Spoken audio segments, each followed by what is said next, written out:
പൊതുതെരഞ്ഞെടുപ്പിന് 4 മാസം മാത്രം ശേഷിക്കെ കോൺഗ്രസിന് കീറാമുട്ടിയായിരിക്കുകയാണ് രാമക്ഷേത്ര പ്രതിഷ്ഠാ ചടങ്ങ്. ക്ഷണം സോണിയാഗാന്ധി സ്വീകരിച്ചേക്കുമെന്നാണ് ഒടുവിൽ പുറത്തുവരുന്ന വിവരം.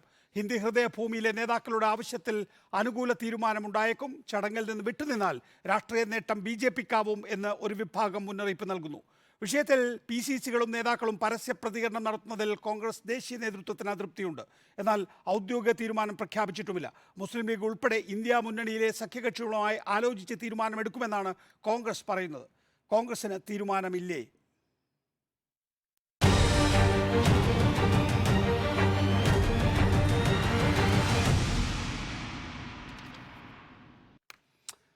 Sebastian Paul, KV Thomas, Anwar Sadiq Faizy Tanur, advocate B Radhakrishnan, Kodikunnil Suresh എന്നിവരാണ് നമ്മോടൊപ്പം ഇപ്പോൾ വിവിധ സ്റ്റുഡിയോകളിൽ നിന്നും മറ്റുമായി ഉണ്ടാവുക.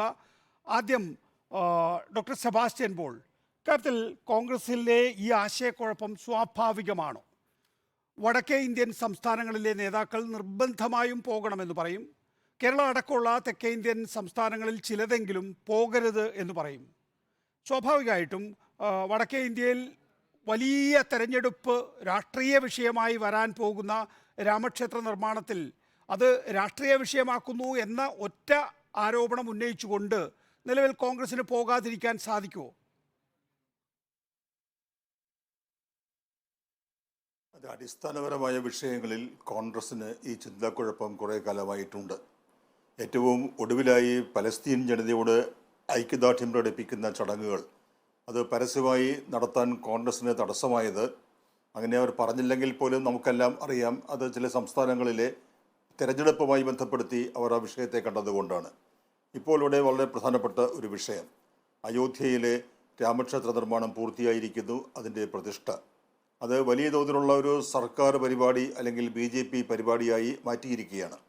അവിടെ പ്രധാന കാർമ്മികനും പൂജാരിയും ഒക്കെയായി വരാൻ പോകുന്നത് നമ്മുടെ പ്രധാനമന്ത്രി തന്നെയാണ്. ഇത്തരം സന്ദർഭങ്ങളിൽ സ്വീകരിക്കേണ്ട ഉചിതമായ നിലപാട് എന്ന് ആദ്യത്തെ പ്രധാനമന്ത്രി, കോൺഗ്രസിൻ്റെ നേതാവ് ജവഹർലാൽ നെഹ്റു തന്നെ പണ്ട് വ്യക്തമാക്കിയിട്ടുള്ളതാണ്. അന്ന് ഗുജറാത്തിലെ സോമനാഥ ക്ഷേത്രത്തിൻ്റെ പ്രതിഷ്ഠാ ചടങ്ങിൽ അന്നത്തെ രാഷ്ട്രപതി രാജേന്ദ്ര പ്രസാദ് പങ്കെടുക്കും എന്ന് വന്നപ്പോൾ അത് വിലക്കിയ പാരമ്പര്യമാണ് കോൺഗ്രസിനുള്ളത്, പ്രധാനമന്ത്രി നെഹ്റുവിനുള്ളത്. നെഹ്റു അന്ന് ചൂണ്ടിക്കാണിച്ചത് ഒരു മതനിരപേക്ഷ സമൂഹത്തിൽ ആരാധനാലയങ്ങളുടെ ഉദ്ഘാടന ചടങ്ങിൽ പങ്കെടുക്കുക എന്നത് രാഷ്ട്രപതിയുടെ ചുമതലയല്ല, രാഷ്ട്രപതിക്ക് ചേർന്ന നടപടിയുമല്ല എന്ന് അദ്ദേഹം വളരെ വ്യക്തമായി പറയുകയുണ്ടായി. അദ്ദേഹം മറ്റൊന്നുകൂടി പറഞ്ഞല്ലോ, ഫക്രാൻ അങ്കൽ വന്നപ്പോൾ ഇതാണ് ആധുനിക ഇന്ത്യയുടെ ആരാധനാലയങ്ങൾ. അങ്ങനെ ഒരു വ്യക്തത, സമീപനത്തിലുള്ള വ്യക്തത ആദ്യം മുതലേ ഉണ്ടാക്കിക്കൊടുത്ത നെഹ്റുവിൻ്റെ പാർട്ടിയാണ് കോൺഗ്രസ്. ആ കോൺഗ്രസ് ആണ് ഇപ്പോൾ ഉചിതമായ തീരുമാനമെടുക്കാൻ കഴിയാതെ ആശയക്കുഴപ്പത്തിൽ ഉഴലുന്ന ഒരവസ്ഥ നമ്മൾ കണ്ടുകൊണ്ടിരിക്കുന്നത്. അപ്പോൾ അത് ഈ BJPയുടെ B ടീം ആണ്, സോഫ്റ്റ് ഹിന്ദുത്വമാണ് കോൺഗ്രസിൻ്റെ നയം എന്നൊക്കെയുള്ള ആരോപണങ്ങൾ ശരിവയ്ക്കത്തക്ക രീതിയിലാണ് കോൺഗ്രസിൻ്റെ പോക്ക്. ഒരു തീരുമാനം എടുക്കാം, ആ തീരുമാനം ഉചിതമായിരിക്കണം, അതിൻ്റെ ഭവിഷ്യത്തുകൾ എന്തുമാകട്ടെ. അങ്ങനെ ഒരു ധൈര്യത്തോടെ മുന്നോട്ട് പോകാൻ കഴിയാത്ത പാർട്ടിയായി കോൺഗ്രസ് മാറിയിരിക്കുന്നു. അതുകൊണ്ട് ആ പാർട്ടിക്ക് എന്തെങ്കിലും ഗുണം കിട്ടും എന്ന് ഞാൻ കരുതുന്നില്ല. ഈ ആശയക്കുഴപ്പം കോൺഗ്രസിനെ കൂടുതൽ അപകടത്തിലേക്ക് ചാടിക്കും. ആ ആശയക്കുഴപ്പം രാഷ്ട്രീയമായി മുതലെടുപ്പിന് BJP ഉപയോഗപ്പെടുത്തുകയും ചെയ്യും. അഡ്വക്കേറ്റ് സെബാസ്റ്റ്യൻ പോൾ, നോക്കൂ, താങ്കൾ ചൂണ്ടിക്കാണിച്ച സോമനാഥ ക്ഷേത്രത്തിൻ്റെ ഉദ്ഘാടന ചടങ്ങിൽ രാഷ്ട്രപതി രാജേന്ദ്ര പ്രസാദിനോട് പോകരുത് എന്ന് പ്രധാനമന്ത്രിയായ ജവഹർലാൽ നെഹ്റു കത്ത് മുഖേന അറിയിക്കുന്നു. അതിന് തിരിച്ച് രാജേന്ദ്ര പ്രസാദ് മറുപടി അയക്കുന്നു. അതൊരു വിഷയമായി ഉയർത്തുകയല്ല, പക്ഷേ ധാർമ്മികമായി രാഷ്ട്രപതി പദവിയിലിരിക്കുന്ന ഒരാൾ ചെയ്യാൻ പാടില്ലാത്ത കാര്യമാണ് എന്നുള്ള ഒരു അവബോധം ഏതായാലും ജവഹർലാൽ നെഹ്റു നൽകുന്നു.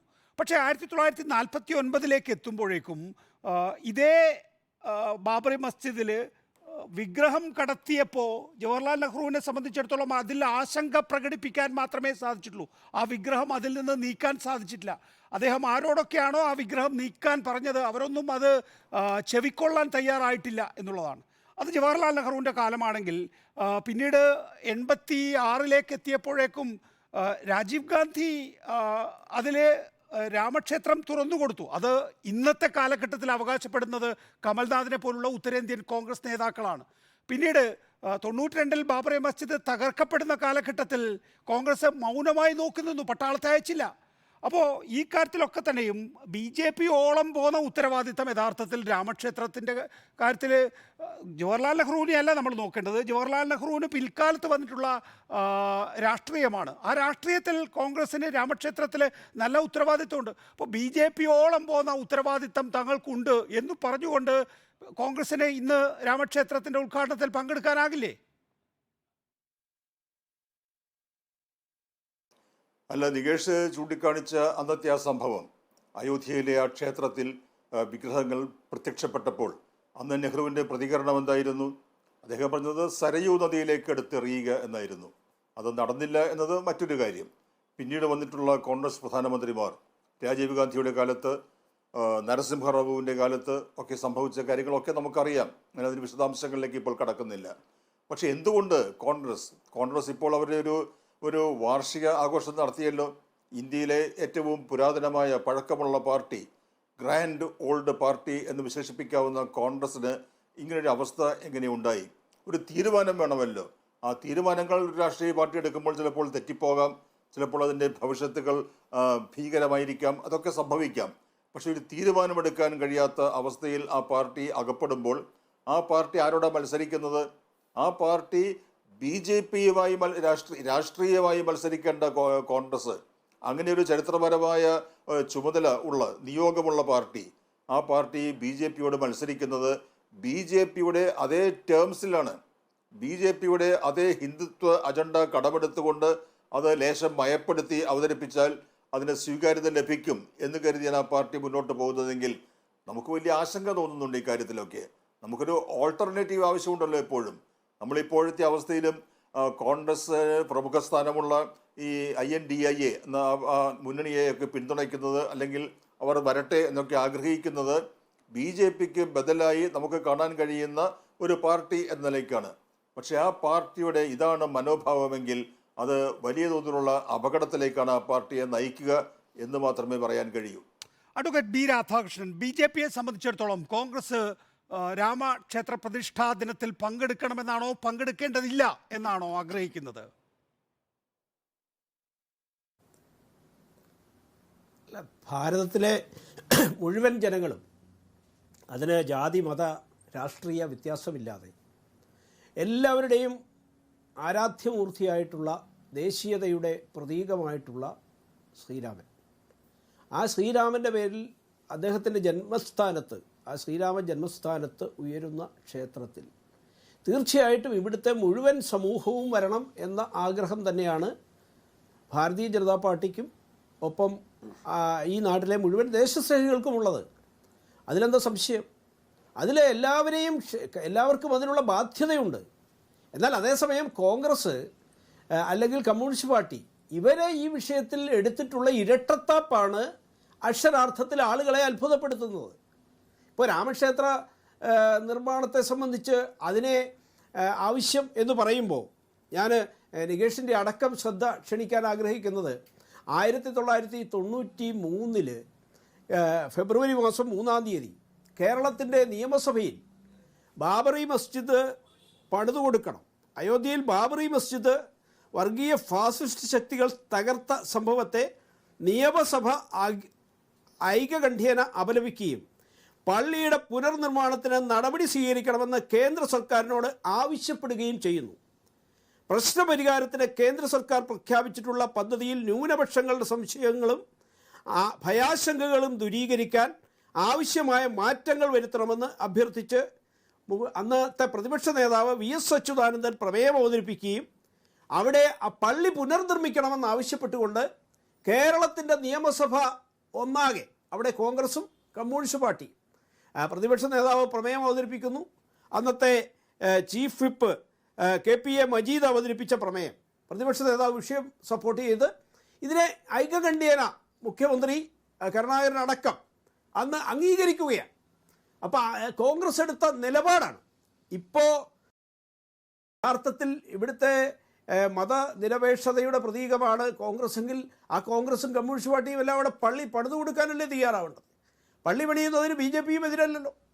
അവിടെ അത് സംബന്ധിച്ച് എല്ലാ ഒരു എല്ലാവരും യോജിച്ചു പോകാനുള്ള ഒരു സാഹചര്യമാണ് ഈ വിഷയത്തെ സംബന്ധിച്ച് ഭാരതീയ ജനതാ പാർട്ടി അന്നും ഇന്നും സ്വീകരിച്ചത്.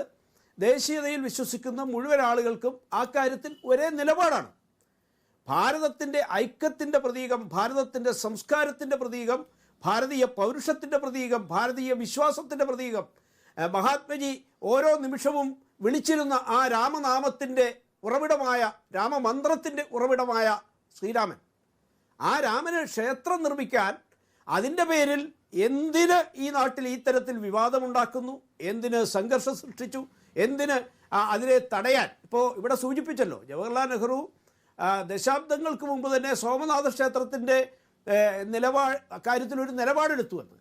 എന്തിന് ആ തരത്തിൽ കോൺഗ്രസ് ഇരട്ടത്താപ്പ് സ്വീകരിക്കുന്നു? അങ്ങനെ ഹിന്ദു സമാജത്തിന് അല്ലെങ്കിൽ ഭാരതത്തിൻ്റെ ഹിന്ദുത്വത്തിൻ്റെ പ്രതീകങ്ങൾക്ക് നേരെ മാത്രം ഈ തരത്തിൽ വിരുദ്ധ നിലപാടുകൾ എടുക്കാൻ നെഹ്റുവിനെ ആയാലും കോൺഗ്രസിനുള്ളിലെ അതേപോലെയുള്ള പല ആളുകളെയും പ്രേരിപ്പിക്കുന്ന ഘടകം എന്താണ്? ഹിന്ദു ക്ഷേത്രത്തിന്റെ കാര്യത്തിൽ മാത്രമല്ല, എല്ലാ വിഭാഗം ആരാധനാലയങ്ങളുടെ കാര്യത്തിലും ഒരേ നിലപാടാണ് എടുത്തത്. അതാണ് നേരത്തെ അഡ്വക്കേറ്റ് സെബാസ്റ്റ്യൻ പോൾ പറഞ്ഞത്. ബക്രാനങ്കൽ വന്നപ്പോൾ ഇതാണ് ആധുനിക ഇന്ത്യയുടെ ശ്രീകോവിൽ എന്ന് ജവഹർലാൽ നെഹ്റു വിശേഷിപ്പിച്ചിട്ടുള്ളത്. പുരോഗതി, ശാസ്ത്രം, ഇതിലൊക്കെയായിരുന്നു ജവഹർലാൽ നെഹ്റു.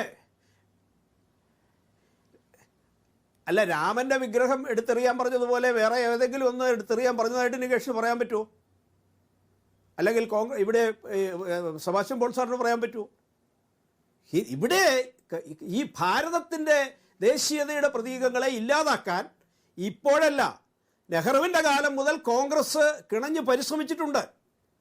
അതിൻ്റെ പരിണിതഫലമായി ഉണ്ടായ ദുരന്തങ്ങൾ ഇന്ന് പരിഹരിക്കപ്പെടുമ്പോൾ അതുമായി കോൺഗ്രസും കമ്മ്യൂണിസ്റ്റും ഈ നാട്ടിലെ മുഴുവൻ ജനതയും ഒരുമിച്ച് നിൽക്കണമെന്നാണ് ഭാരതീയ ജനതാ പാർട്ടി അഭ്യർത്ഥിക്കുന്നത്. ഞങ്ങളെല്ലാം അഭ്യർത്ഥിക്കുന്നത് അതാണ്. നോക്കൂ, അവിടെ പ്രധാനപ്പെട്ട രാഷ്ട്രീയ വിഷയം രാജ്യത്തെ ആവശ്യം. നോക്കൂ, ഇത് ചതിയുടെയും വഞ്ചനയുടെയും രാഷ്ട്രീയമായ അനീതിയുടെയും മണ്ണല്ലേ അയോധ്യയിലെ മണ്ണ് എന്ന് പറയുന്നത്. നോക്കൂ, സുപ്രീം കോടതി വിധി തന്നെ, സുപ്രീം കോടതി വിധിയിൽ എന്തൊക്കെയാണ് പറഞ്ഞിരിക്കുന്നത്? 500 വർഷമായി ബാബറി മസ്ജിദ് അവിടെ ഉണ്ടായിരുന്നു എന്ന് സുപ്രീം കോടതി വിധി അംഗീകരിക്കുകയാണ്. ഏതെങ്കിലും അമ്പലം പൊളിച്ചാണ് പള്ളി പണിതത് എന്നതിന് തെളിവില്ല. 49 വരെ മുസ്ലിങ്ങൾ ഈ പള്ളിയിൽ ആരാധന നടത്തിയിരുന്നു. ഹിന്ദു ദൈവങ്ങളുടെ വിഗ്രഹങ്ങൾ കള്ളത്തരത്തിലൂടെ കടത്തി അതൊരു കുറ്റകൃത്യമാണ് എന്ന് കോടതി കണ്ടെത്തുകയുണ്ടായി. ഡിസംബർ 6, 1992 പള്ളി തകർന്നത് എഗ്രീജിയസ് ക്രൈം എന്നാണ് സുപ്രീം കോടതി വിലയിരുത്തിയിട്ടുള്ളത്. ഇങ്ങനെ ഒരു വിധിയുടെ ലോജിക്കൽ കൺക്ലൂഷൻ എന്ന് പറയുന്നത് സംസ്ഥാന നിയമസഭ പാസ്സാക്കിയെന്ന് പറയുന്ന പ്രമേയം പോലെ തന്നെ അവിടെ ഒരു മുസ്ലിം പള്ളി ഉയർത്തുക എന്നുള്ളതാണ്. ശരിയാണ്, സുപ്രീം കോടതിയെ സംബന്ധിച്ചിടത്തോളം ഒരു ഭൂരിപക്ഷം മതത്തിൻ്റെ ആഗ്രഹാനുസരത്തിലൊരു വിധി എഴുതിയിട്ടുണ്ടാവും. പക്ഷെ അത് രാഷ്ട്രീയ കക്ഷികൾ അംഗീകരിക്കണമെന്നില്ലല്ലോ. ആ നിലയിലാണ് ഒരു പുണ്യഭൂമിയാക്കി നിങ്ങളിൽ ചില വിശ്വാസികൾക്ക് വേണ്ടത് എങ്കിൽ ആയിക്കോളൂ. അവിടെ രാഷ്ട്രീയമായ ഒരു പങ്കാളിത്തം തരാൻ എന്തിന് കോൺഗ്രസ് വരണം, കമ്മ്യൂണിസ്റ്റ് പാർട്ടികൾ വരണം? അല്ല, ഇപ്പോൾ ക്ഷേത്ര നിർമ്മിതിയിൽ ശേഷം അത് അവിടെ സ്ഥാപിക്കുന്നതിന് നേതൃത്വം കൊടുക്കുന്നത് ഭാരതീയ ജനതാ പാർട്ടി അല്ല നികേഷ്. അത് അവിടെ ഒരു സ്വതന്ത്രമായ ട്രസ്റ്റാണ്. ആ ട്രസ്റ്റാണ് പ്രധാനമന്ത്രിയെ ക്ഷണിക്കുന്നത്, പ്രതിപക്ഷ നേതാവിനെ ക്ഷണിക്കുന്നത്, അതല്ലെങ്കിൽ ഇതര രാഷ്ട്രീയ പാർട്ടിയുടെ നേതാക്കളെ ക്ഷണിക്കുന്നത്. അപ്പോൾ അവർക്ക് പങ്കെടുക്കണമെങ്കിൽ പങ്കെടുക്കാം, പങ്കെടുക്കാതിരിക്കണമെങ്കിൽ പങ്കെടുക്കാതിരിക്കണമല്ലോ. സീതാറാം യെച്ചൂരിയെ ക്ഷണിക്കാൻ വന്നതെന്നാണ് സീതാറാം യെച്ചൂരി ക്ഷണം നിഷേധിക്കുമ്പോൾ പറഞ്ഞത്. അല്ല, VHP അടങ്ങുന്ന ആളുകളായിരിക്കാം, അല്ലാതൊന്നും ഞാൻ പറയുന്നില്ല. VHP എന്ന് പറഞ്ഞാൽ എന്താ, ഈ ഇന്ത്യയിലെ പൗരന്മാരല്ലേ, അവർ ട്രസ്റ്റിൻ്റെ ഭാഗമായിക്കൂടെ? ക്ഷേത്രം നിർമ്മിക്കാൻ വേണ്ടി ആ നിർമ്മിച്ച ആളുകളെ, ഞാൻ പറഞ്ഞത് BJP അല്ല ഇവരെ വിളിച്ചതെന്നാണ് നികേഷ് പറഞ്ഞത്. അപ്പോൾ BJPയെ സംബന്ധിച്ച് BJPയെ ക്ഷണിക്കുന്നു, പ്രധാനമന്ത്രിയെ ക്ഷണിക്കുന്നു, അതേപോലെ മറ്റ് രാഷ്ട്രീയ പാർട്ടികളെയും അവർ ക്ഷണിക്കുന്നു. അങ്ങനെ ക്ഷണിക്കുന്ന വേളയിൽ അവരെല്ലാവരും പങ്കെടുക്കുന്നതാണ് ഉചിതം എന്നതാണ് BJPയുടെ. അത് നികേഷ് ചോദിച്ചത് നീ മറുപടിയായിട്ടാണ് ഞാൻ പറഞ്ഞത്, അല്ലാതെ പങ്കെടുക്കാതിരിക്കാൻ വേണ്ടിയല്ലല്ലോ ക്ഷണിക്കുന്നത്. അപ്പോൾ തീർച്ചയായിട്ടും ഇത് ഭാരതത്തിൻ്റെ ഒരു ഐക്യത്തിൻ്റെ പ്രതീകമായി, ഇത്രയും വലിയ അഭിമാനസ്തംഭമായി മാറുന്ന, അല്ലെങ്കിൽ ഒരു പ്രധാന ആരാധ്യ പുരുഷൻ്റെ പേരിലുള്ള ഒരു ക്ഷേത്രം, ആ ക്ഷേത്രം ലോകത്തിന് മുഴുവൻ ഒരു വലിയ അത്ഭുതമായി മാറാൻ പോകുന്നു. ആ നിലയിലുള്ള നിർമ്മാണവും നിർമ്മിതിയും എല്ലാം അവിടെ നടന്നിരിക്കുന്നു. അപ്പോൾ അങ്ങനെയുള്ള ലോക ശ്രദ്ധ തന്നെ ആകർഷിക്കുന്ന ഹിന്ദു ആരാധനാ കേന്ദ്രം ഭാരതത്തിൻ്റെ ദേശീയതയുടെ പ്രതീകം, ഭാരതീയ വിശ്വാസത്തിൻ്റെ പ്രതീകം, അങ്ങനെയുള്ള ഒരു കാര്യം ഈ ഭാരതത്തിൽ രൂപപ്പെടുന്ന വേളയിൽ ഭാരതത്തിൻ്റെ പ്രധാനമന്ത്രിയും അതേപോലെ പ്രതിപക്ഷവും സംസ്ഥാനവും ജനങ്ങളും എല്ലാവരും ഒരുമിച്ച് അതിനോട് ചേർന്ന് നിൽക്കുകയല്ലേ വേണ്ടത്?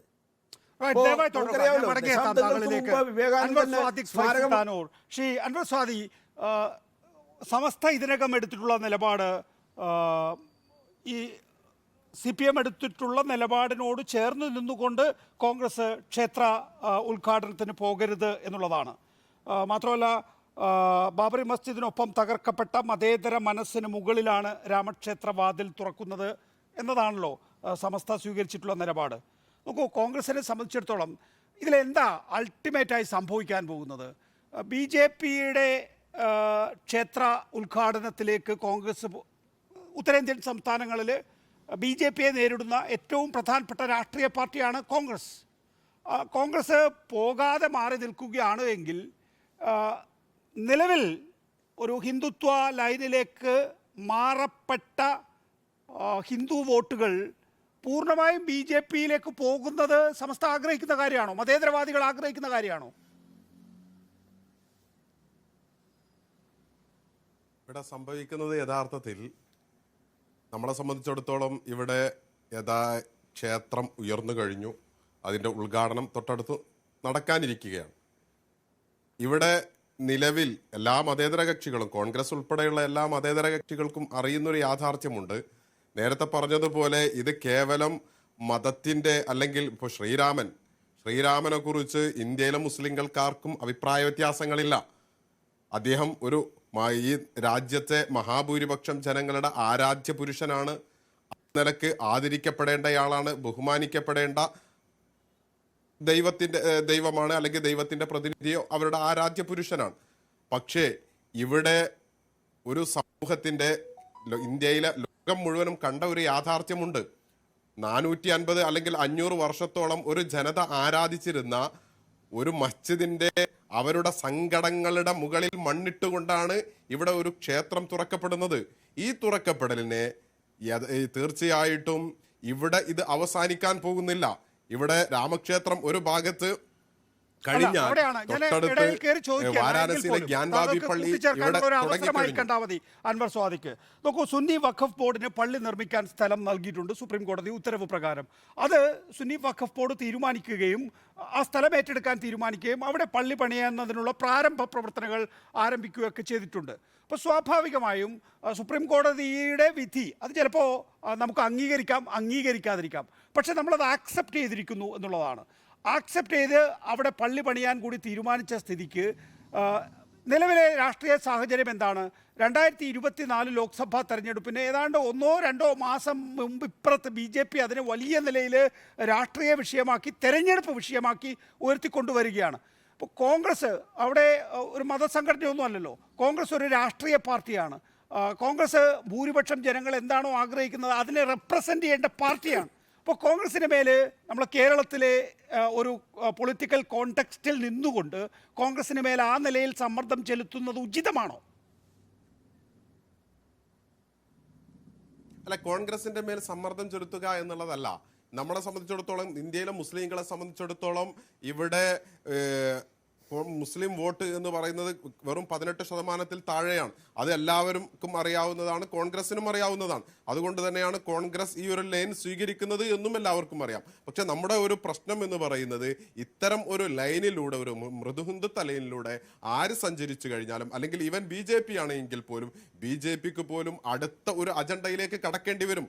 കാരണം ഇന്ന് ബാബരി മസ്ജിദിന്റെ അല്ലെങ്കിൽ രാമക്ഷേത്രത്തിന്റെ അവിടെയാണ് നിൽക്കുന്നത് എങ്കിൽ നാളെ ഗ്യാൻവാബി പള്ളിയിലേക്ക് പോകേണ്ടി വരും, വാരാണസിയിലേക്ക് പോകേണ്ടി വരും, കാശിയിലേക്ക് പോകേണ്ടി വരും. അഥവാ ഈ പറയുന്ന ഒരു സമൂഹത്തിന്റെ മതപരമായ വൈകാരികതയെ അധികാര രാഷ്ട്രീയത്തിനു വേണ്ടി എത്ര കാലം ചൂഷണം ചെയ്യാൻ ശ്രമിക്കുന്നുവോ അത്ര കാലം ഈ അധ്യായങ്ങൾ അടയാതെ തന്നെ തുറന്നു കിടക്കുന്ന ഒരു ദൗർഭാഗ്യകരമായ, ദുരന്തപൂർണമായ ഒരവസ്ഥ നമ്മുടെ മുമ്പിൽ വരും. ഇവിടെ സൂചിപ്പിക്കപ്പെട്ടു, രാമൻ എന്ന് പറയുന്നത് ഇന്ത്യയിലെ പൗരുഷത്തിന്റെ പ്രതീകമാണ്, ദേശീയതയുടെ പ്രതീകമാണ്.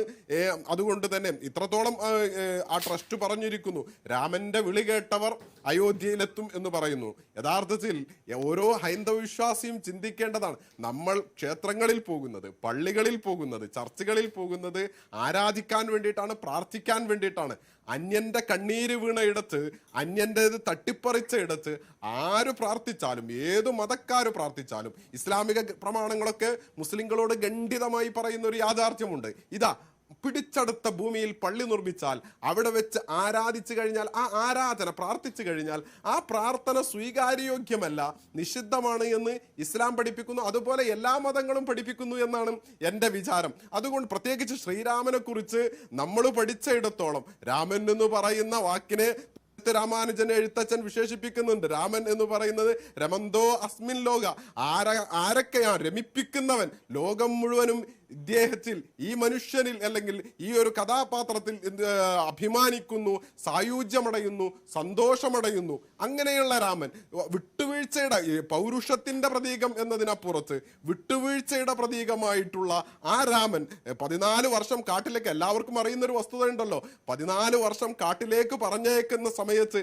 ആ 14 വർഷം കഴിഞ്ഞ് തിരിച്ചു വരുമ്പോഴും ഒരു പ്രതികാരവും ചെയ്യാതെ, എന്നോട് ചെയ്തത് ചെയ്തു, ഞാൻ പൊറുക്കാൻ തയ്യാറാണ് എന്ന് പറഞ്ഞിട്ട് നിൽക്കുന്ന ഒരു രാമൻ, അദ്ദേഹത്തെ കാട്ടിലേക്ക് പറഞ്ഞേക്കാൻ മുൻകൈയെടുക്കുന്ന, അതിനുവേണ്ടി എല്ലാ കരുക്കളും നീക്കുന്ന കൈക്കേയി എന്ന ചെറിയമ്മയുടെ കഥ രാമായണം ഉൾപ്പെടെയുള്ള വേദഗ്രന്ഥങ്ങളിൽ കാണാം. ആ കൈക്കേയിയുടെ കാല് തൊട്ട് വണങ്ങിയിട്ടാണ് 14 വർഷത്തിന് ശേഷം തന്നെ പ്രതികാരം ചെയ്യാൻ, തനിക്കെതിരെ അക്രമം നടത്തിയത് അല്ലെങ്കിൽ ഗൂഢാലോചന നടത്തിയതിൽ മുന്നിൽ കൈക്കേയി അമ്മ ഉണ്ടായിരുന്നു എന്ന് അറിഞ്ഞിട്ട് പോലും അവരുടെ കാൽ തൊട്ട് വണങ്ങിയിട്ട് അവർക്ക് മാപ്പ് കൊടുത്തിട്ടുള്ള, തന്നെ സ്വീകരിക്കാൻ വേണ്ടിയിട്ട് 14 വർഷത്തിനു ശേഷം ആ ജനങ്ങൾ മുഴുവൻ, അയോധ്യയിലെ ജനങ്ങൾ മുഴുവനും വരുന്ന സമയത്ത് ആ ജനങ്ങൾ ജയ് ശ്രീരാം വിളിക്കാൻ ശ്രമിക്കുമ്പോൾ അതിൻ്റെയൊന്നും ആവശ്യമില്ലെന്ന് പറയുന്ന ഒരു സഹിഷ്ണുതയുടെ, ദയയുടെ, വിട്ടുവീഴ്ചയുടെ സിമ്പലിന് നമ്മൾ കാണുന്നു. ആ രാമന്റെ പേരിലാണ് ഇന്ന് ഇന്ത്യയിൽ ഒരു അസഹിഷ്ണുതയുടെ ഒരു വിഭാഗം അത് വിളിക്കുമ്പോൾ, അല്ലെങ്കിൽ ഒരു വിഭാഗത്തെ പേടിപ്പിച്ച് നിർത്തിയിട്ട് നിങ്ങൾ ജയ് ശ്രീരാം വിളിച്ചേ പറ്റൂ എന്ന് പറഞ്ഞിട്ട് നമ്മളൊക്കെ പലപ്പോഴും തെരുവുകളിൽ അത് കണ്ടിട്ടുള്ളതാണ്. ആ അയോധ്യയിലാണ്. അയോധ്യ എന്ന വാക്കിന്റെ അർത്ഥം തന്നെ നമ്മൾ പറയാറുള്ളത് യുദ്ധങ്ങളില്ലാത്ത നാട് എന്നാണ്. ആ യുദ്ധങ്ങളില്ലാത്ത നാട് എന്ന അയോധ്യയുടെ പേരിൽ ഇന്ത്യയിൽ എത്രത്തോളം യുദ്ധങ്ങൾ അല്ലെങ്കിൽ യുദ്ധത്തിന് സമാനമായ ഭീകരാന്തരീക്ഷമാണ് നടന്നത് എന്ന് നമ്മൾ ഓർക്കണം. അതുകൊണ്ട് തന്നെ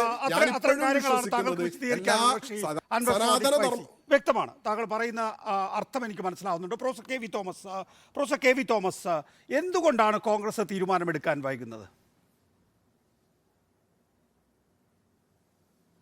കോൺഗ്രസിൻ്റെ ഇന്നത്തെ ദയനീയാവസ്ഥയാണത് കാണിക്കുന്നത്.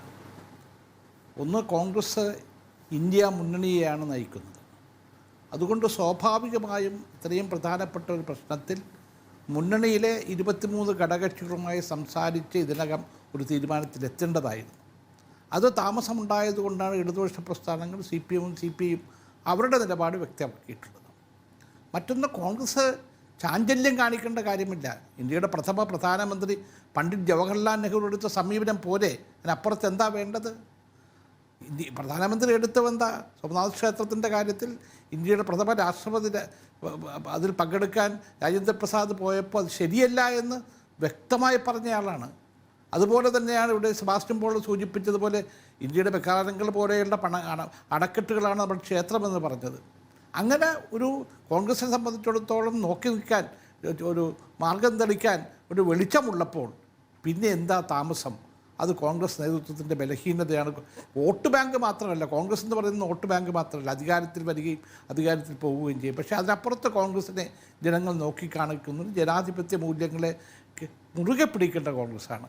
അത് തീരുമാനമെടുക്കണം, ഇനിയും താമസിക്കരുത്. നോക്കൂ, അക്കാര്യത്തിൽ കോൺഗ്രസിനെ സംബന്ധിച്ചിടത്തോളം ഒരു വിശാലമായ ജനാധിപത്യ പാർട്ടി എന്നുള്ള നിലയിൽ അഭിപ്രായ വ്യത്യാസമുണ്ട് എന്ന് നമ്മളിപ്പോൾ നേതാക്കളുടെ വാക്കുകളിലൂടെ തന്നെ കേട്ടുവല്ലോ. ദിഗ്വിജയ് സിംഗ് പറഞ്ഞത് സോണിയാഗാന്ധി പോകും, അല്ലെങ്കിൽ സോണിയാഗാന്ധി ഒരു പ്രതിനിധി സംഘത്തെ അയക്കുമെന്നുള്ളതാണ്.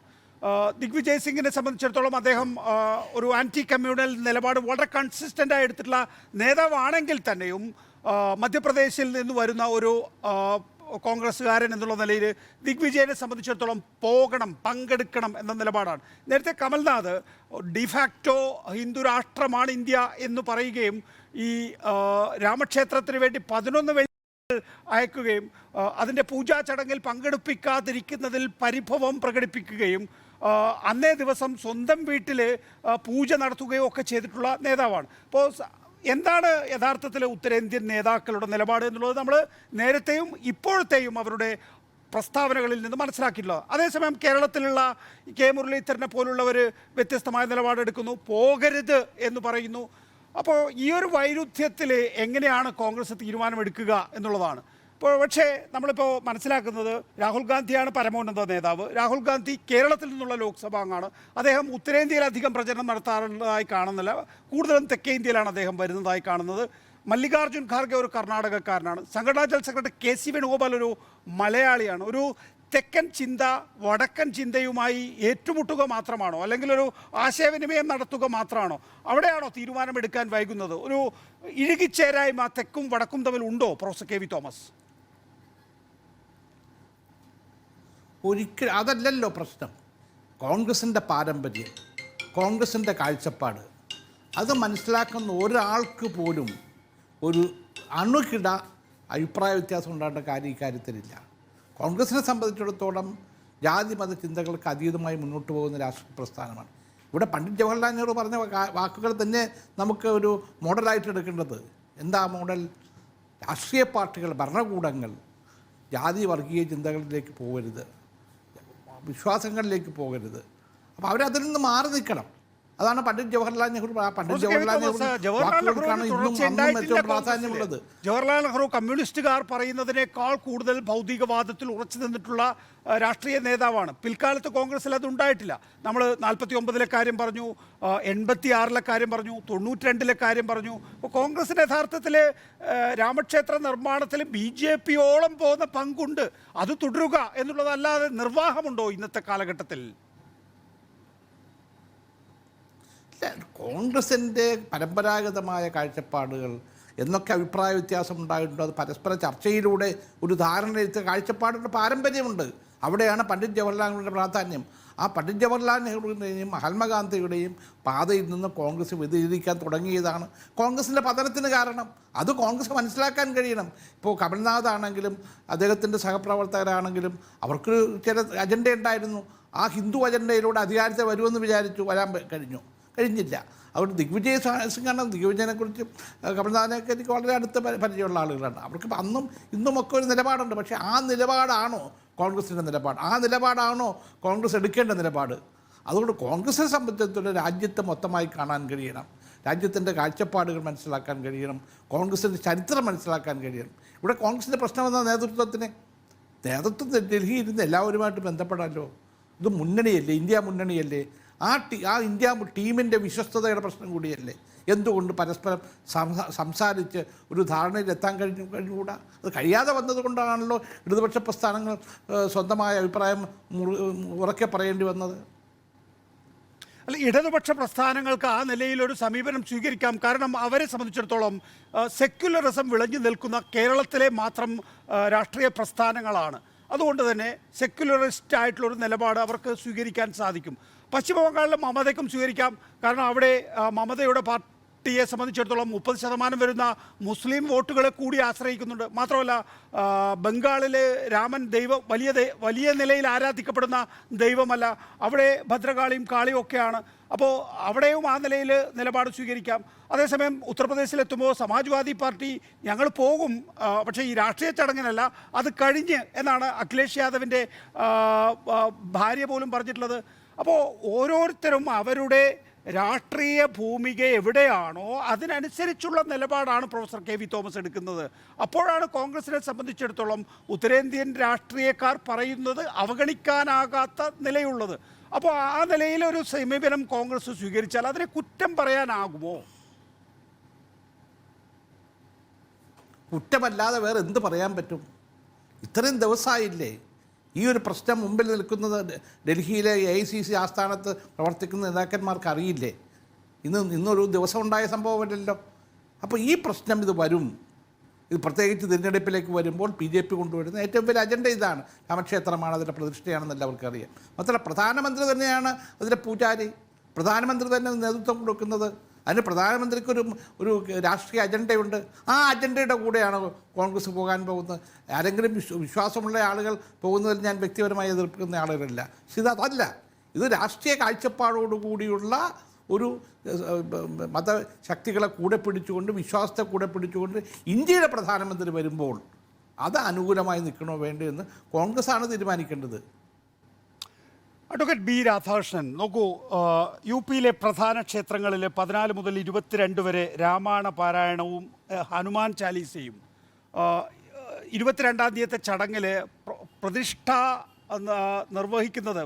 സ്ഥാപനം നിർവഹിക്കുന്നത് പ്രധാനമന്ത്രി നരേന്ദ്രമോദി തന്നെ എന്നുള്ളത് ഇതൊക്കെ രാഷ്ട്രീയവൽക്കരിക്കുകയാണ് എന്ന പ്രതിപക്ഷത്തിൻ്റെ ആരോപണത്തെ സ്വാധൂകരിക്കുകയല്ലേ? മാത്രമല്ല ആ ദിവസങ്ങളിൽ സാമൂഹ്യ മാധ്യമങ്ങളിൽ വലിയ നിലയിൽ പ്രചരണം നടത്തുന്നു. ഇപ്പോൾ തന്നെ ഇന്ത്യയിലെ അദാനി അടക്കമുള്ള മുതലാളിമാരുടെ ടെലിവിഷൻ ചാനലുകളെല്ലാം തന്നെയും ഒറ്റ വിഷയത്തിൽ കേന്ദ്രീകരിച്ചിരിക്കുന്നു. അന്ന് പൂർണ്ണമായ തത്സമയ സംപ്രേഷണം, അതിനു മുമ്പും ശേഷമുള്ള ചർച്ചകൾ മുഴുവൻ ഈ രാമക്ഷേത്ര നിർമ്മാണവുമായി ബന്ധപ്പെട്ട് മാധ്യമങ്ങളെ എന്തിനായിരുന്നു BJP സ്വാധീനിച്ചിട്ടുള്ളത് എന്നുള്ളത് നമ്മൾ ഇതിനകം തന്നെ കണ്ടിട്ടുള്ളതാണ്. പ്രത്യേകിച്ച് ഒരു തെരഞ്ഞെടുപ്പ് വരുന്ന ഘട്ടത്തിൽ ഈ മാധ്യമങ്ങളെല്ലാം തന്നെയും BJPക്ക് വേണ്ടിയുള്ള ഒരു പ്രചരണ മാധ്യമങ്ങളായി മാറുന്നു എന്നൊക്കെ വരുന്ന ഒരു രാഷ്ട്രീയ സാഹചര്യം യഥാർത്ഥത്തിൽ ഇന്ത്യയെ ഒരു വേറെ തലത്തിലെത്തിച്ചിരിക്കുകയല്ലേ? അതായത് ഒരു ജനാധിപത്യ രാഷ്ട്രത്തിൽ നിന്ന് ഒരു ഏകാധിപത്യ സ്വഭാവമുള്ള രാഷ്ട്രമാക്കി, ഒരു മതാധിഷ്ഠിത രാഷ്ട്രമാക്കി ഇന്ത്യയെ മാറ്റുകയല്ലേ ചെയ്യുന്നു അഡ്വക്കേറ്റ് ബി രാധാകൃഷ്ണൻ? അല്ല നികേഷ്, അതൊക്കെ നികേഷിൻ്റേതായ ഒരു വ്യാഖ്യാനം എന്നാണ് എനിക്ക് തോന്നുന്നത്. അതല്ലാതെ ഒരിക്കലും ഭാരതത്തിൻ്റെ ഒരു പാരമ്പര്യത്തിന് നിരക്കാത്ത രീതിയിലുള്ള സമീപനമല്ല. ഭാരതത്തിൻ്റെ ദേശീയതയെ ഉയർത്തിപ്പിടിക്കുന്ന സമീപനമാണ് BJP അല്ലെങ്കിൽ ഇന്ത്യയുടെ സർക്കാർ ഈ വിഷയത്തിൽ 100% സ്വീകരിക്കുന്നത്. പിന്നെ പ്രചരണം നടത്തുന്നത് ഇപ്പം നികേഷ് അടക്കമുള്ള ആളുകൾ മീഡിയയുടെ ആളുകളാണ്. നിങ്ങളുടെ ചാനലിന് റേറ്റിംഗ് ഉള്ള വിഷയം മാത്രമേ നിങ്ങൾ പ്രായോഗികമായി പരിഗണിക്കുകയുള്ളൂ എന്നാണ് ഞാൻ മനസ്സിലാക്കുന്നത്, അല്ലെങ്കിൽ മീഡിയാസ് പ്രത്യേകിച്ച് ചാനലുകളൊക്കെ. അപ്പോൾ അങ്ങനെയൊക്കെയുള്ള റേറ്റിങ്ങിനെ സംബന്ധിച്ച് ഇപ്പോൾ അയോധ്യയിലെ രാമക്ഷേത്രത്തിൻ്റെ നിർമ്മാണം നടക്കുന്ന വേളയിൽ അല്ലെങ്കിൽ അതുമായി ബന്ധപ്പെട്ട വാർത്തകൾ കാണാൻ ആളുകൾ ആഗ്രഹിക്കുന്നുവെങ്കിൽ ഭാരതത്തിൻ്റെ കോടാനുകോടി ജനങ്ങൾ, അതോടൊപ്പം തന്നെ ലോകത്തിൻ്റെ എല്ലാ പ്രദേശത്തുമുള്ള കോടാനുകോടി ഭാരതീയർ, അവരൊക്കെ ഇത് കാണാൻ ആഗ്രഹിക്കുന്നു എന്ന് തോന്നുമ്പോൾ തീർച്ചയായിട്ടും ചാനലുകൾക്ക് അത് സംപ്രേഷണം ചെയ്യേണ്ടി വരും. അത് മുതലാളിയുടെ ചാനലായാലും തൊഴിലാളിയുടെ ചാനലായാലും ഇനിയിപ്പോൾ കൈരളി ചാനലായാലും റിപ്പോർട്ടർ ചാനലായാലും അവരൊക്കെ ചെയ്യേണ്ടി വരും. കാരണം അത് ആളുകൾ കാണുന്നു എന്നുള്ളതുകൊണ്ട്, അല്ലെങ്കിൽ കാണാൻ ആഗ്രഹിക്കുന്നു എന്നതുകൊണ്ട് അവരിലേക്ക് വാർത്ത എത്തിക്കാനുള്ള ഒരു ത്വര എന്നതിനപ്പുറത്ത് അതിനെ ദുർവ്യാഖ്യാനം ചെയ്യേണ്ട ഒരാവശ്യവുമില്ല. ഇപ്പോൾ അതോടൊപ്പം തന്നെ എനിക്ക് ബഹുമാനായ സമസ്തയുടെ വക്താവായിട്ട് ഇവിടെ സംസാരിച്ച ബഹുമാന്യ അദ്ദേഹത്തോട് അതെ അൻവർ സാഹിബിനോട് എനിക്കൊരു കാര്യം സൂചിപ്പിക്കാനുള്ളത്, അദ്ദേഹം സൂചിപ്പിച്ചത് ഈ തർക്കഭൂമിയിൽ അല്ലെങ്കിൽ ഒരു പ്രശ്നമുണ്ടാകുന്നിടത്ത് പള്ളി ഉണ്ടായാൽ അതിനെ പ്രാർത്ഥിച്ചാൽ ഫലമില്ല എന്ന് വിശ്വസിക്കുന്നു. അതാണ് അവരുടെ ഗ്രന്ഥം അവരെ പഠിപ്പിക്കുന്നത്. തീർച്ചയായിട്ടും ആ ഒരു കാഴ്ചപ്പാടോടുകൂടി അദ്ദേഹം അടക്കം എടുക്കുന്ന നിലപാട് തികച്ചും സ്വാഗതാർഹമാണ്. കാരണം അത് ഈ ബാബർ അവിടെ ആക്രമിച്ച് കീഴടക്കിയ ഒരു ക്ഷേത്രം തകർത്ത് പള്ളി വെച്ചു എന്നതുകൊണ്ട് തന്നെ അവിടെ ആരാധിച്ചാൽ അത് ഗുണം ചെയ്യില്ല എന്ന് ധരിച്ചിട്ട് മുസ്ലിം സമൂഹം തന്നെ അവിടെ ആരാധിക്കാൻ വരാതെ, അല്ലെങ്കിൽ അങ്ങനെയൊക്കെയുള്ള സാഹചര്യം അവിടെ ഉണ്ടായിരുന്നല്ലോ. അപ്പോൾ അതിനെയെല്ലാം അവിടെ അങ്ങനെ ഒരു ക്ഷേത്രം തകർത്തുകൊണ്ടാണ് ഈ നിലയിൽ ഒരു പള്ളി കെട്ടിയത് എന്നത് സംബന്ധിച്ച് ചരിത്രപരമായ ഒരു തെളിവും സുപ്രീം കോടതിയുടെ മുന്നിലേക്ക് എത്തിക്കാൻ കഴിഞ്ഞിട്ടില്ല. സുപ്രീം കോടതി അങ്ങനെ കണ്ടെത്തിയിട്ടുമില്ല. അല്ല അതല്ല, ഞാനിപ്പോൾ അദ്ദേഹത്തിൻ്റെ ആ സ്വാഗതാർഹമായ സമീപനത്തെ അനുമോദിച്ചുകൊണ്ട് ഞാൻ സൂചിപ്പിച്ചതാണ്.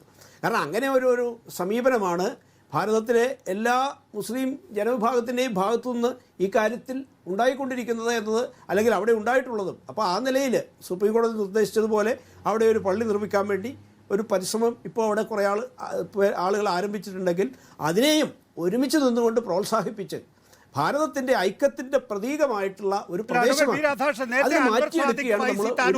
ഒരു കാര്യം വളരെ പ്രധാനപ്പെട്ടതല്ലേ? നോക്കൂ, അവിടെ ഒരു മുസ്ലിം പള്ളി ഉണ്ടായിരുന്നു, 500 വർഷമായി മുസ്ലിം പള്ളി അവിടെ നിലകൊണ്ടിരുന്നു എന്നുള്ളത് നമ്മുടെ തലമുറയ്ക്ക് നേരിട്ട് കണ്ട അറിവുള്ളതാണ്. അങ്ങനെയുള്ള ഒരു പള്ളി തകർത്തുകൊണ്ട് ആ പള്ളിയുടെ ഭൂമിയിൽ ഒരു രാമൻ്റെ ക്ഷേത്രം, അവിടെയാണ് അൻവർ സാദിഖ് ഫൈസി താനൂർ കൃത്യമായ നിലപാട് പറയുന്നത്. രാമൻ ഏത് നിലയിലാണ് നമുക്കറിയുക, രാമൻ ഏത് നിലയിലാണ് നമ്മൾ ആരാധിക്കുന്നത്? അങ്ങനെ ഒരു രാമൻ്റെ ക്ഷേത്രം വേറൊരു സമുദായത്തിൻ്റെ പള്ളി തകർത്തുകൊണ്ട് അതിൻ്റെ മുകളിൽ സ്ഥാപിക്കുമ്പോൾ ഉണ്ടാകാൻ ഒരു പുണ്യഭൂമിയിലാണല്ലോ നമ്മളെപ്പോഴും പോവുക, ക്ഷേത്രത്തിലായാലും മറ്റേത് ആരാധനാലയത്തിലായാലും. ആ പുണ്യഭൂമി ആകുന്നത് എങ്ങനെയാണ്? ഈ ക്രൈമിലൂടെയോ? സുപ്രീം കോടതി തന്നെ വിലയിരുത്തിയിട്ടുള്ളത് അതൊരു എഗ്രീജിയസ് ക്രൈം എന്നാണ്. ആ എഗ്രീജിയസ് ക്രൈം നടന്ന സ്ഥലത്താണോ നമ്മൾ പുണ്യഭൂമിയായി കാണുക? അല്ല നികേഷേ, അത് അവിടെ ശ്രീരാമൻ ജനിച്ച പുണ്യഭൂമിയാണ് എന്ന് ഭാരതത്തിലെ ഹിന്ദു സമാജം ഒന്നാകെ വിശ്വസിക്കുന്ന അതിന് ആർക്കിയോളജിക്കൽ സർവേ പല അതിൻ്റെ അന്തരാളങ്ങളിൽ അല്ല അന്തർധാരയിലേക്കൊന്നും ഞാനിപ്പോൾ കടക്കുന്നില്ല. അപ്പോൾ അതിനെല്ലാം ഭാരതത്തിൻ്റെ സുപ്രീം കോടതി പരമോന്നത നീതിപീഠം ഇതിനെയെല്ലാം പരിശോധിച്ച് ആത്യന്തികമായി എടുത്ത ഒരു തീരുമാനം. ആ തീരുമാനം രാജ്യത്തെ എല്ലാ ജനവിഭാഗങ്ങൾക്കും ഒപ്പം സർക്കാരുകൾക്കും ജനപ്രതിനിധികൾക്കും എല്ലാം മാതൃകാപരമായി സ്വീകരിക്കാൻ കഴിയുന്ന തരത്തിൽ അതിന് ക്ഷേത്ര പരമോന്നത നീതിപീഠം ഒരു തീരുമാനമെടുത്താൽ അത് ലോ ഓഫ് ദ ലാൻഡ് ആണ്, അങ്ങ് അഭിഭാഷകൻ കൂടിയാണല്ലോ. പക്ഷെ അത് എനിക്ക് സ്വീകാര്യമല്ല സർ, ഇന്ത്യയിലെ മതേതരവാദികൾക്ക് സ്വീകാര്യമല്ല സർ.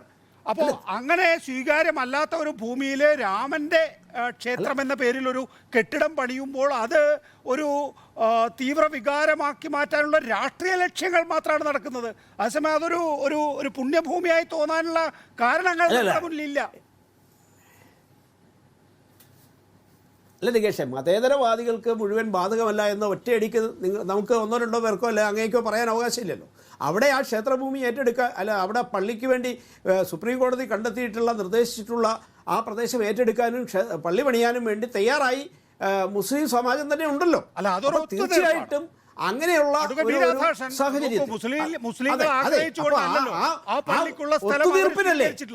അത് ഇന്ത്യ രാജ്യത്തെയും പൗരന്മാരെന്ന നിലയിൽ ലോ ഓഫ് ദ ലാൻഡ് ആണ് സുപ്രീം കോടതി വിധിയെ അംഗീകരിക്കുന്നു. ഒരു മുസ്ലിമിനെ സംബന്ധിച്ചിടത്തോളം അംഗീകരിക്കുന്നു, വിഷമത്തോടെ, ദുഃഖത്തോടെ, പ്രതിഷേധത്തോടെ. അത്രയേ ഉള്ളൂ അവിടെ. അല്ല, അപ്പോൾ ഒരു പ്രശ്നമുണ്ടായാൽ ആ പ്രശ്നത്തെ സംബന്ധിച്ച് അതിനാത്യന്തികമായ പരിഹാരമാണ് ഭരണകൂടത്തിനാവശ്യം, കോടതിക്കാവശ്യം, സമൂഹത്തിനാവശ്യം. അത്തരത്തിലൊരു സമ്പൂർണ്ണ പരിഹാരം ഈ വിഷയത്തിൽ ഇന്നുണ്ടായിരിക്കുന്നു. അതിൽ ഹിന്ദു ജനവിഭാഗത്തിൻ്റെ അവകാശവാദങ്ങൾ അല്ലെങ്കിൽ അവരുടെ വിശ്വാസം, അതും ഇസ്ലാമിക ജനവിഭാഗത്തിനെ അവരെ ആരാധിക്കുന്നു പോലും ഇല്ലായിരുന്ന ഒരു കെട്ടിടം, ആ കെട്ടിടത്തെ സംബന്ധിച്ച് അവരുടെ ഭൂരിപക്ഷ ജനവിഭാഗത്തിൻ്റെ വികാരങ്ങൾ മാനിച്ചുകൊണ്ട് അവർക്ക് വേണ്ടി ഒരു പള്ളി നിർമ്മിക്കണം എന്ന കോടതിയുടെ തീരുമാനമുണ്ടായിരിക്കും. അപ്പോൾ അങ്ങനെ ഉണ്ടായപ്പോൾ ഇവിടെ സത്യത്തിൽ പള്ളി പണിയും എന്ന് പ്രഖ്യാപിച്ച അല്ലെ പള്ളി പണിയണം എന്ന് പറഞ്ഞ കേരളത്തിൻ്റെ നിയമസഭയിലൊക്കെ പ്രമേയം പാസ്സാക്കിയ കമ്മ്യൂണിസ്റ്റുകാരും കോൺഗ്രസ്സുകാരും എല്ലാം ഒരുമിച്ച് ആ പള്ളി പണിയെ സഹായിക്കില്ലേ വേണ്ടേ? അതിന് പകരം വീണ്ടും രാജ്യത്ത് കലാപമുണ്ടാക്കാൻ, ആളുകളെ തമ്മിലടിപ്പിക്കാൻ, അല്ലെങ്കിൽ ഒരിക്കലും യോജിക്കാത്ത രീതിയിലുള്ള പ്രചരണം നടത്താൻ അതിനുവേണ്ടി ഇറങ്ങുന്നതാണോ അതോ സമൂഹത്തിൽ ഒരുമയുടെ സന്ദേശം, ആ ഒരുമയുടെ സന്ദേശത്തിൻ്റെ ഭാഗമാവേണ്ടതാണോ യഥാർത്ഥ സാമൂഹ്യ പ്രതിബദ്ധത, യഥാർത്ഥ മതനിരപേക്ഷത, അല്ലെ സമൂഹത്തോടുള്ള പ്രതിബദ്ധത എന്നുള്ളതല്ലേ നമ്മൾ പരിശോധിക്കണ്ടേ? അതിന് പകരം ഇവിടെ ഇപ്പോഴും ഈ യാഥാർത്ഥ്യങ്ങൾ ഇങ്ങനെ ക്ഷേത്ര നിർമ്മാണം പൂർണ്ണമായ ഈ ഘട്ടത്തിൽ, ക്ഷേത്രത്തിൽ പ്രതിഷ്ഠ നടത്താൻ പോകുന്ന ഈ ഘട്ടത്തിൽ വീണ്ടും ഇവിടെ മുറിവേറ്റ ആളുകൾ എന്ന് പറഞ്ഞുകൊണ്ട് കുറേ ആളുകളുടെ മനസ്സിൽ മുറിവുണ്ടാക്കാൻ വേണ്ടിയുള്ള പരിശ്രമം ആര് നടത്തിയാലും അതാണ് അങ്ങേയറ്റം അപലപിക്കപ്പെടേണ്ടത്. അവരെ യോജിപ്പിക്കാനുള്ള മനസ്സാണ് ഇവിടുത്തെ മുഴുവൻ രാഷ്ട്രീയ പാർട്ടികൾക്കും സാമൂഹ്യ സംഘടനകൾക്കും വിശ്വാസികൾക്കും ഉണ്ടാവേണ്ടത്. അതാണ് രാജ്യത്തിന് ആവശ്യം.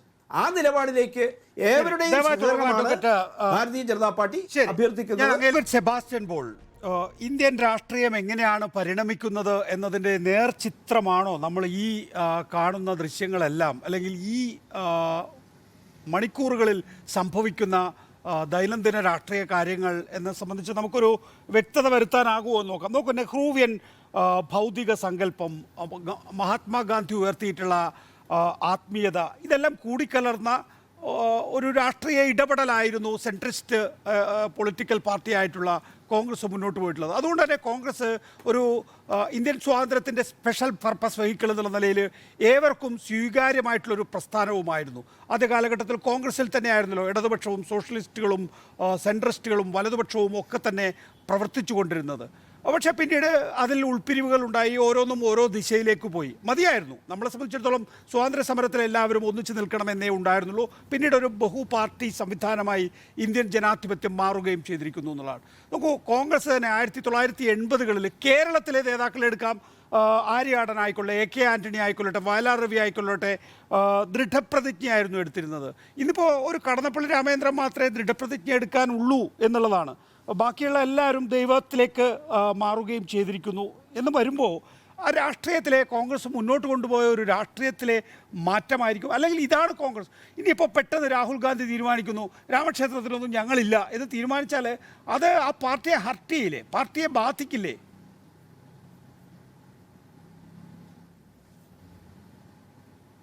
അതെ, തീർച്ചയായും. അതുകൊണ്ട് തന്നെയാണ് വളരെ പ്രസക്തമായ ഒരു ചോദ്യം ഉയർത്തിക്കൊണ്ട് നികേഷ് ഈ ചർച്ച ആരംഭിച്ചത് എന്ന് ഞാൻ കരുതുകയാണ്. കോൺഗ്രസ്സിന് ഒരു പാരമ്പര്യം ഉണ്ടായിരുന്നു. ആ പാരമ്പര്യം എന്ന് പറയുന്നത് നെഹ്റുവിൽ നിന്ന് തുടങ്ങി, നെഹ്റുവിൻ്റേതായ ഒരു ഭൗതികവാദം ഉണ്ടല്ലോ, അവിടെ നിന്ന് തുടങ്ങി മുന്നോട്ട് പോന്നിട്ടുള്ള ഒന്ന് തന്നെയാണ്. അതുകൊണ്ടാണ് ഈ ചർച്ചയുടെ ശീർഷകം തന്നെ ആദ്യം കണ്ടത് കോൺഗ്രസ് എങ്ങോട്ട്, അതായിരുന്നു ചോദ്യം. പക്ഷേ കോൺഗ്രസ് എങ്ങോട്ട് എന്നതിനേക്കാൾ ഇപ്പോൾ എന്നെ ആശങ്കപ്പെടുത്തുന്നത് ഇവിടെ BJPയുടെ പ്രതിനിധിയായി വന്ന രാധാകൃഷ്ണൻ പറഞ്ഞ കാര്യങ്ങളാണ്. രാധാകൃഷ്ണൻ്റെ വാദങ്ങളൊക്കെ നന്നായിരുന്നു. പക്ഷെ അത് നന്നാകണമെങ്കിൽ, അതിന് സ്വീകാര്യത ഉണ്ടാകണമെങ്കിൽ ഇന്ത്യ ഒരു ഹിന്ദു രാഷ്ട്രമായി മാറണമായിരുന്നു. ഇന്ത്യ ഹിന്ദു രാഷ്ട്രമായി മാറിക്കഴിഞ്ഞു, അല്ലെങ്കിൽ അതിൻ്റെ പ്രഖ്യാപനമാണ് അയോധ്യയിൽ നടക്കാൻ പോകുന്നത് എന്ന രീതിയിൽ തന്നെയാണ് സത്യസന്ധതയോടെ രാധാകൃഷ്ണൻ സംസാരിച്ചത്. ഞാൻ സംസാരിക്കുന്നത് അങ്ങനെയല്ല. ഞാൻ സംസാരിക്കുന്നത് വോട്ടിനെ അടിസ്ഥാനമാക്കിയിട്ടുമല്ല. ഞാൻ സംസാരിക്കുന്നത് മതനിരപേക്ഷ ഇന്ത്യയിലെ ഒരു ഉത്തരവാദിത്തമുള്ള പൗരൻ എന്ന നിലയ്ക്കാണ്.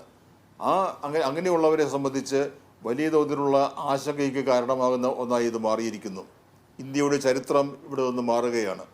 ആ ചരിത്രത്തിന് തുടക്കം കുറിച്ചത് കോൺഗ്രസ് തന്നെയാണ്. നരസിംഹറാവുവിൻ്റെ കാലത്ത് പള്ളി പൊളിച്ചതും തുടർന്നുള്ള കാര്യങ്ങളൊക്കെ നമുക്കറിയാം.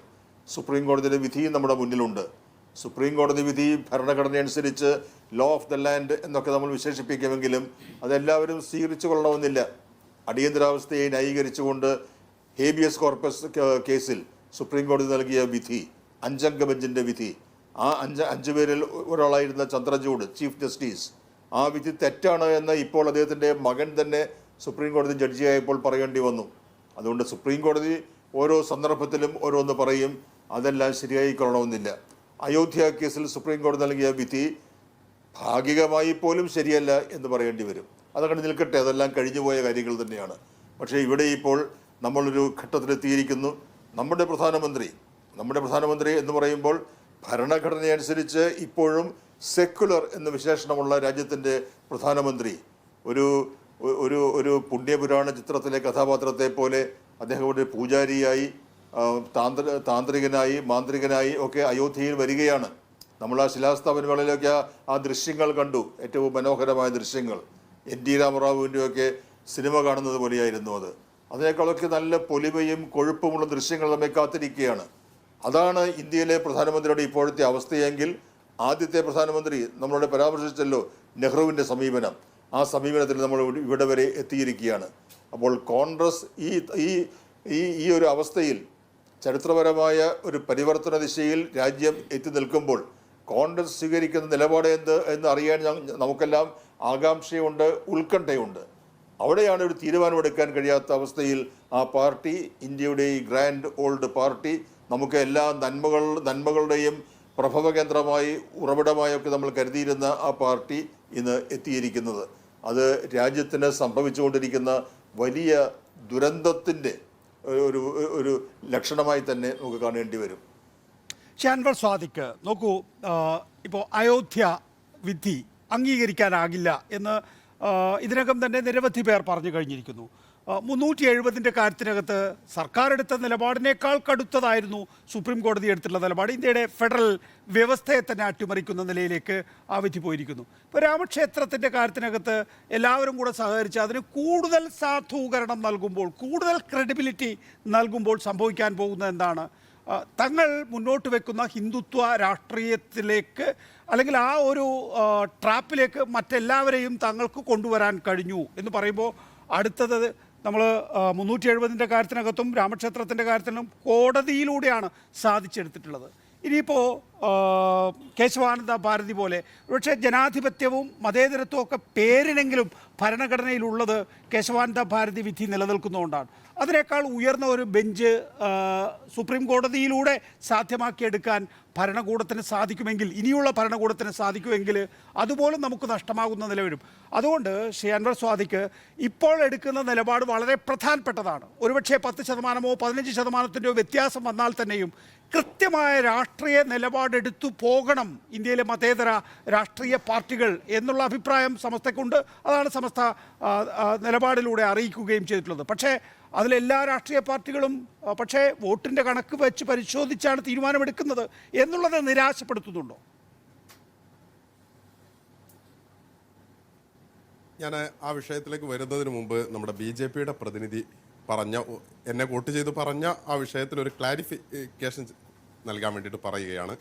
ഒന്നാമതായി അദ്ദേഹം പറഞ്ഞു, അയോധ്യയിലെ ബാബരി മസ്ജിദിൽ മുസ്ലിങ്ങൾ ആരും പ്രാർത്ഥനയ്ക്ക് വരാതിരുന്നപ്പോൾ അതങ്ങനെ അവിടെ നിൽക്കുകയായിരുന്നു, അപ്പം ഞങ്ങൾ പോയി പൊളിച്ചു, അവിടെ രാമക്ഷേത്രം ഉണ്ടാക്കി എന്ന വളരെ നിഷ്കളങ്കമായ ഒരു പരാമർശം അദ്ദേഹം നടത്തുകയുണ്ടായി. നമ്മൾ ഏത് ലോകത്തോട്, ഏത് സമൂഹത്തോടാണ് ഇത് പറയുന്നത്? നമുക്ക് എല്ലാവർക്കും അറിയാവുന്നതാണ് 949 രാമവിഗ്രഹം അവിടെ സ്ഥാപിതമാകുന്നത്, അവിടെ കൊണ്ടുപോയി ഇട്ടു, അല്ലെങ്കിൽ അവിടെ പ്രത്യക്ഷപ്പെട്ടു എന്നൊക്കെയുള്ള വ്യാഖ്യാനങ്ങൾ വരുന്നത് വരെ അവിടെ മുസ്ലിങ്ങൾ ആരാധിച്ചിരുന്ന ഇടാണ്.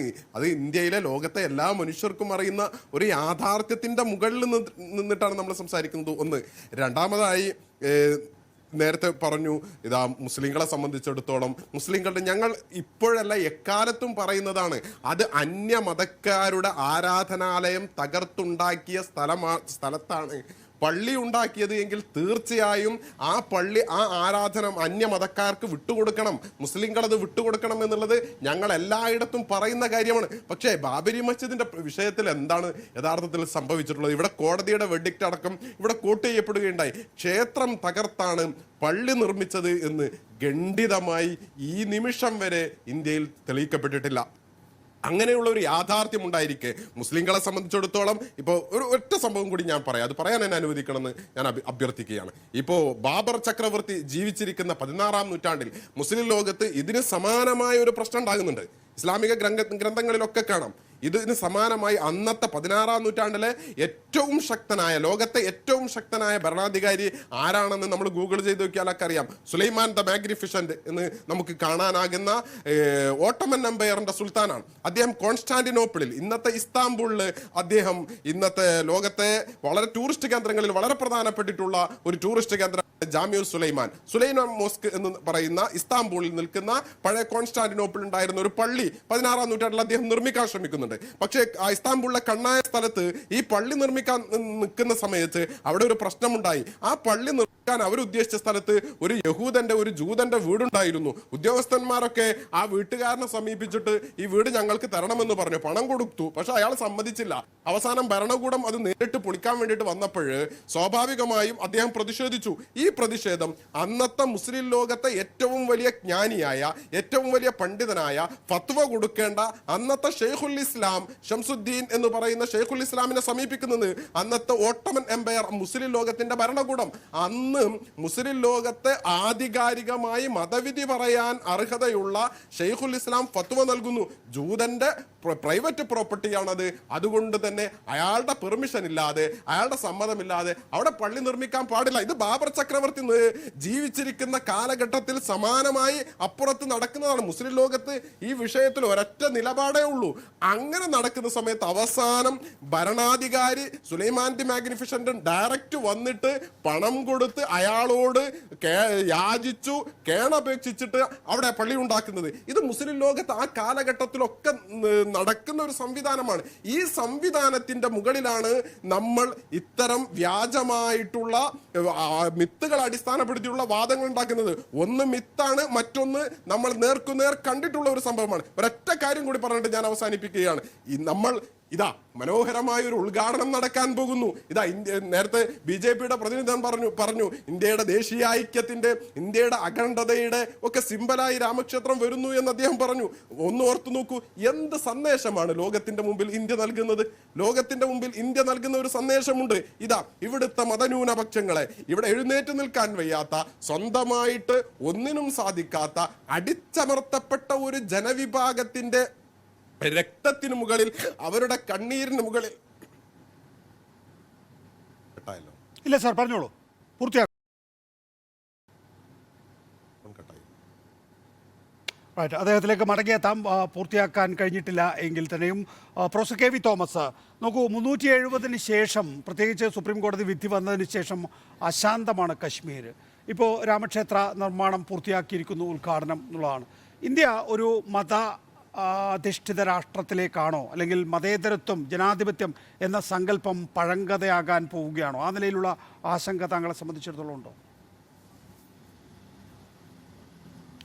തീർച്ചയായും വർഗീയത ഒരു കനൽ പോലെയാണ്. എത്ര കെട്ടാലും അത് കത്തിക്കൊണ്ടിരിക്കും. അത് ലോകം മുഴുവൻ നമ്മളിപ്പോൾ കണ്ടുകൊണ്ടിരിക്കുകയാണ്. കാശ്മീരിൽ നാം കാണും. അതുകൊണ്ട് സമാധാനപൂർവമായി എല്ലാവരുടെയും അംഗീകാരം വാങ്ങിച്ചുകൊണ്ട് നടക്കുന്ന തീരുമാനങ്ങൾക്ക് മാത്രമേ സ്ഥിരതയുണ്ടാകുകയുള്ളൂ. ഇവിടെ എൻ്റെ പഴയ ചരിത്രത്തിലേക്ക് നമ്മൾ പോകുന്നില്ല. പക്ഷെ ഒരു കാര്യം, ഇത് ഇന്ന് ഭരിക്കുന്ന ഗവൺമെൻറ്, പ്രധാനമന്ത്രി തന്നെ ഇത് രാഷ്ട്രീയവൽക്കരിക്കുന്നു. ആ രാഷ്ട്രീയവൽക്കരിക്കുന്നത് വർഗീയതയിലൂടെയാണ്. ആ വർഗീയതയിലൂടെ വീണ്ടും അധികാരത്തിൽ കടന്നു വരാൻ ശ്രമിക്കുന്നു. ഇവിടെയാണ് എതിർപ്പ്. ആരെങ്കിലും ഒരു പള്ളിയിൽ പോകുന്നതിന്, അമ്പലത്തിൽ പോകുന്നതിന്, മോസ്കിൽ പോകുന്ന ആർക്കും എതിർപ്പൊന്നുമില്ല. പക്ഷേ അവിടെ വർഗീയത കൊണ്ടുവന്ന് നാളെ അധികാരത്തിൽ വരാനുള്ള ഏറ്റവും എളുപ്പമാർഗം ഇതാണ് എന്ന് കണ്ടുകൊണ്ട് ഭരിക്കുന്ന ഗവൺമെൻറ്റും അത് നേതൃത്വം കൊടുക്കുന്ന പ്രധാനമന്ത്രിയും മുന്നോട്ട് വരുമ്പോൾ അവിടെയാണ് നമ്മുടെ ആശങ്ക. അവിടെയാണ് കോൺഗ്രസ് യുക്തവും വ്യക്തവുമായ തീരുമാനമെടുക്കേണ്ടത്. അതിൻ്റെ പാരമ്പര്യം ഇന്ത്യൻ നാഷണൽ കോൺഗ്രസിനുണ്ട്. BJPക്കെതിരായുള്ള മുന്നണിയെ നയിക്കുന്നതും കോൺഗ്രസ് തന്നെയാണ്. അതുകൊണ്ട് തന്നെയാണ് കോൺഗ്രസ് നയിക്കുന്നത്. അപ്പോൾ സ്വാഭാവികമായി ഇത്തരം കാര്യങ്ങളിൽ വ്യക്തതയോടുകൂടി ഒരു തീരുമാനമെടുത്ത് കോൺഗ്രസ് മുന്നോട്ട് വന്ന് ഇന്ത്യൻ ജനാധിപത്യത്തെ നിലനിർത്താൻ കഴിയുന്ന ബാധ്യത ഉള്ളത് കോൺഗ്രസിനാണ്. അവസാനമായി ശ്രീ അൻവർ സ്വാദിഖ്, ഒരു 30 സെക്കൻഡ് കൂടി താങ്കളുടെ വാദം പൂർത്തിയാക്കാൻ. നമ്മൾ ലോകത്തിന്റെ മുമ്പിൽ എന്താണ് സമർപ്പിക്കാൻ പോകുന്നത്? ഒന്നിനും എഴുന്നേറ്റ് നിൽക്കാൻ സാധിക്കാത്ത ദുർബലമായ ഒരു മതന്യൂനപക്ഷത്തെ അടിച്ചൊതുക്കിയിട്ട് ഞങ്ങളിതാ ഒരു ആരാധനാലയം നിർമ്മിച്ചു എന്ന് പറയുമ്പോൾ ലോകത്തിന്റെ മുമ്പിൽ ഇന്ത്യ നൽകുന്ന മതരാഷ്ട്രങ്ങൾ എന്ന് പറയുന്ന, ഇപ്പൊ അബുദാബിയിൽ ലോകത്തെ ഏറ്റവും ആകർഷണീയമായിട്ടുള്ള ക്ഷേത്രത്തിന് നമ്മൾ ഉദ്ഘാടനം ചെയ്യാൻ പോവുകയാണ്. അങ്ങനെയുള്ള ലോകക്രമത്തിൽ മതരാഷ്ട്രങ്ങൾ എന്ന് പറയുന്ന രാജ്യങ്ങൾ പോലും ഇത്തരം കാര്യങ്ങൾക്ക് സ്വാതന്ത്ര്യം നൽകുമ്പോൾ മതന്യൂനപക്ഷങ്ങളെ പരിഗണിക്കുന്ന ഒരു ഘട്ടത്തിലാണ് മതേതരത്വത്തിന്റെ, മതമൈത്രിയുടെ പാരമ്പര്യമുള്ള കടന്നു വന്ന എല്ലാ ജനസമൂഹങ്ങളെയും സ്വീകരിച്ചു എന്ന് നാളിതുവരെ സൗഹൃദത്തിന്റെ കൂട്ടിച്ചേർക്കലുകളുടെ, ഉൾക്കൊള്ളലുകളുടെ പാരമ്പര്യം പറഞ്ഞിരുന്ന നമ്മുടെ രാജ്യം മറ്റൊരു വഴിയിലേക്ക് പോകുന്നത്. ഈയിടെ ഒരു പാകിസ്ഥാൻ എഴുത്തുകാരന്റെ ശ്രദ്ധേയമായൊരു വാക്കുകൾ ലോകത്തുടനീളം ചർച്ച ചെയ്യപ്പെട്ടു. ഇന്ത്യക്കാരെ, നിങ്ങൾ ഇതാ പാകിസ്ഥാന്റെ ശൈലി സ്വീകരിക്കുന്നു, ഞങ്ങൾ ഞങ്ങളുടെ ശൈലിയിൽ നിന്ന് മാറാൻ ശ്രമിക്കുമ്പോൾ നിങ്ങൾ ഞങ്ങളുടെ മതരാഷ്ട്ര ശൈലിയിലേക്ക് മാറുന്ന ഒരു സമീപനം സ്വീകരിക്കുന്നു. ഇത് ലോകത്തിന് നൽകുന്ന ഗുരുതരമായ ഒരു മെസ്സേജ് ഉണ്ട്. അഥവാ അടിച്ചമർത്തലിന്റെ, ഒറ്റപ്പെട്ടവന്റെ, അഥവാ ഭൂരിപക്ഷത്തിന്റെ എല്ലാ തിണ്ണമിടുക്കുകളും കാണിച്ച് പാവങ്ങളെ അടിച്ചമർത്തുക, ഇത് ഇന്ത്യയുടെ പാരമ്പര്യത്തിന് വിരുദ്ധമാണ്. ശരിയാണ്, വ്യക്തമാണ്. അഡ്വക്കേറ്റ് സെബാസ്റ്റ്യൻ പോൾ, KV തോമസ്, അൻവർ സ്വാദിഖ്, ഫൈസി താനൂർ, ഒപ്പം തന്നെ അഡ്വക്കേറ്റ് B രാധാകൃഷ്ണൻ, നന്ദി സഹകരിച്ചതിന്.